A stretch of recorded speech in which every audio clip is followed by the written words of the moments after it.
Oye,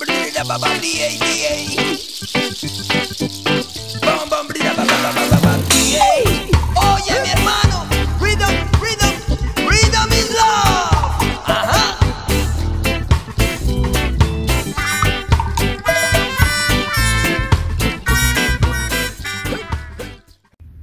Bonjour à tous. Bon bah c'est Brazato Maubert. Donc petite vidéo en fait d'une mob qui est partie chez les collègues. Un petit réglage dessus. Donc je vous montre ça tout de suite. Alors, un petit 51. Alors je sais pas c'est quel modèle. Alors c'est là. Je pars dès le départ. Déjà je remercie Christophe. Je remercie Christophe parce que c'est, je vais pas dire son nom de famille. Je le remercie. Il m'a autorisé à faire une vidéo sur sa mobilette.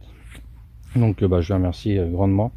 Moi j'ai craqué sur sa mob. Alors je suis pas 51, mais franchement ce que vous voyez là en face de vous, c'est une mob d'époque avec ses pièces d'origine d'époque.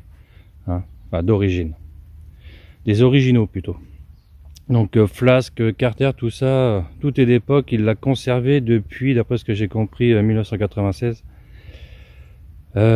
C'était une mob qui se servait secondaire, hein, parce qu'il en avait d'autres quand il était jeune. Et puis, comme tout le monde à notre époque, en fait, on claquait tout notre argent d'apprentissage dans les pièces de mobilette, quoi. Donc il avait aussi son petit garage préféré où il achetait toutes ces petites pièces, quoi. Donc voilà, quoi. Donc je voulais vous la présenter parce que franchement il y a un boulot qui a été fait dessus qui est hyper intéressant, qui est rare parce que j'ai jamais vu ça encore sur un 51. Donc on va pas partir franchement directement dessus même. Voilà le travail qui a été fait.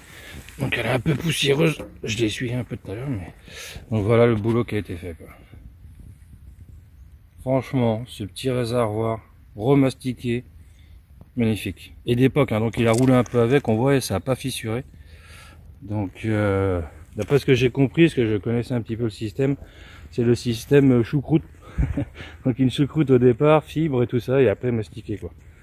Donc franchement, non mais je sais pas si on voit bien avec les reflets du soleil, je voulais la mettre un peu au soleil quand même. Voilà, un super boulot, quoi. Donc je l'ai eu au téléphone en fait, parce que comme c'est un client, je l'ai eu au téléphone et voilà, il m'a expliqué vite fait un petit peu qu'ils avaient passé quand même pas mal de temps dessus. Et après, et la peinture, je sais pas si ça a été fait par un garagiste, ça, tu vois, j'ai oublié de lui demander. Mais franchement, non, super. Donc voilà. Alors d'après ce que j'ai compris, après il est dans la menuiserie et en fait, il faisait un peu de dessin. Donc il avait fait un pochoir, un système de pochoir, décalque en gros, quoi, sur son réservoir. Il a creusé son enduit et après au blanco, crayon blanco, c'est fallait penser. Il a rempli toutes les interstices en fait de l'aigle et puis voilà, quoi, reverni, quoi. Puis ça faisait un petit style sympa quand même pour l'époque, quoi. Bon, c'est pas l'aérographe de maintenant, mais franchement moi j'ai franchement apprécié, parce qu'on voit que ces maisons c'est super bien fait, quoi. Hein, et puis voilà, quoi, ça remplit, quoi, avec franchement les gars, si vous avez des 51 un peu à customiser, il faut faire des choses comme ça, quoi. Bon, c'est sûr qu'on lui pique son idée, quoi, mais mais franchement non, c'est super beau. Moi j'ai, comme vous connaissez, non, j'ai jamais parlé de Gwen, mon collègue qui avait 51, ouais, il a envie de piquer l'idée aussi, quoi, parce que c'est vraiment joli. Ça lui donne une ligne, ce cadre, c'est formidable. Donc voilà, ici les petits flasques Faco. Donc pareil, quoi, flasque d'époque. Mais elle est vraiment restée dans son jus, c'est ça qui est hallucinant, quoi. Les carters pareil, carters Faco d'époque. Les petits calpiers qui m'a dit qu'il avait récupéré chez un concessionnaire, chez un copain, quoi. Bon les suspensions ont été changées, hein. Le truc qui m'avait interpellé en fait, et j'en parlais justement avec Gaulle le collègue là, c'est ses jantes. Donc parce qu'en fait il a des jantes leleux dessus. Et je me suis dit ça a été rajouté, les jantes leleux, quoi, parce que sur 51 ça existait pas, c'était 103 surtout. Et puis non, en fait il y a eu un 51, c'est le Lee Cooper, parce que moi je connais pas trop 51, hein, comme vous le savez, moi je suis plus 103. Le Lee Cooper, et c'était des jantes leleux dessus, sortis en série. Donc si quelqu'un peut m'éclairer un peu plus même, parce que moi j'ai recherché mais sans plus, quoi. N'hésitez pas dans les commentaires à mettre un petit message. Donc voilà, quoi. Et là il m'a dit que non, c'était pas un 51 Lee Cooper, Hein, c'était un 51 normal. Et donc il a mis les petites jantes le dessus, quoi. Dessus, qu'est-ce que j'ai? Les poignées. Les poignées, j'ai adoré. Les poignées, c'est pareil. C'est d'époque aussi, et c'est pareil, avec des petits trous comme ça. Alors moi, j'ai jamais connu ce modèle-là. Alors je sais pas qui sortait ça, mais franchement, bah, c'est la classe, quoi. C'est la classe, je trouve ça assez sympa. Avec son petit tirage rapide. Tout d'époque aussi. Hein, la fourche est pas d'origine, ça on sait. Le petit feu, alors ça c'était, moi je kiffais ça. Ça c'est son petit feu avant avec sa casquette. Ça moi je fais un chopper quoi, et sur mon chopper c'est sûr que j'en mets un aussi quoi. Hein. À l'époque nous on n'avait pas le droit d'avoir ça parce que soi-disant que c'était tranchant. Et c'est vrai que les gendarmes quand ils nous arrêtaient ou la police municipale quoi, bah ils nous faisaient chier avec ça quoi. Hein. Comme le Jaguar à l'avant, pareil, Jaguar d'époque. Il est quand même propre le Jaguar.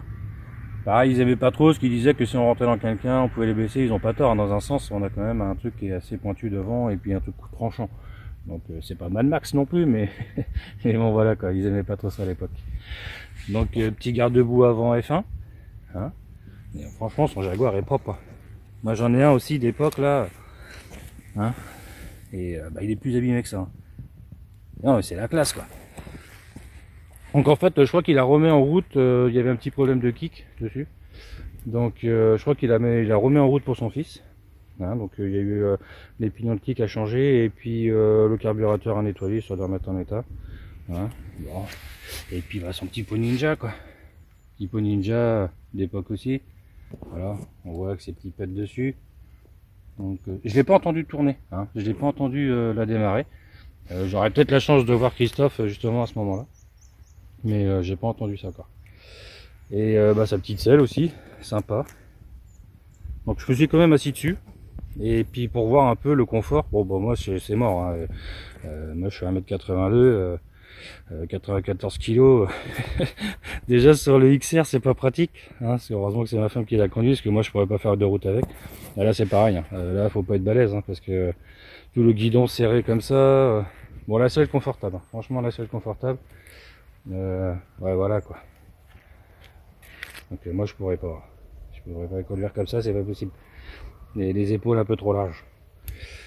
Qu'est-ce que je peux dire d'autre? Bah rien d'autre quoi. Je voulais juste vous la montrer, vous la présenter parce que franchement j'adore. J'adore, elle est vraiment chouette. Hein. Là il a vraiment de la chance de l'avoir gardée depuis qu'il est jeune en plus. Donc non c'est super. Bon après elle est hyper penchée quoi. Bon, ça donne un peu un style. Hyper penchée quand elle est sur la béquille. Donc la béquille torsadée et tout. Ah, franchement, bah, Christophe, t'es une belle mobilette, c'est cool. Et je te remercie encore. Et puis bah à plus. Allez, Kenavo, ciao.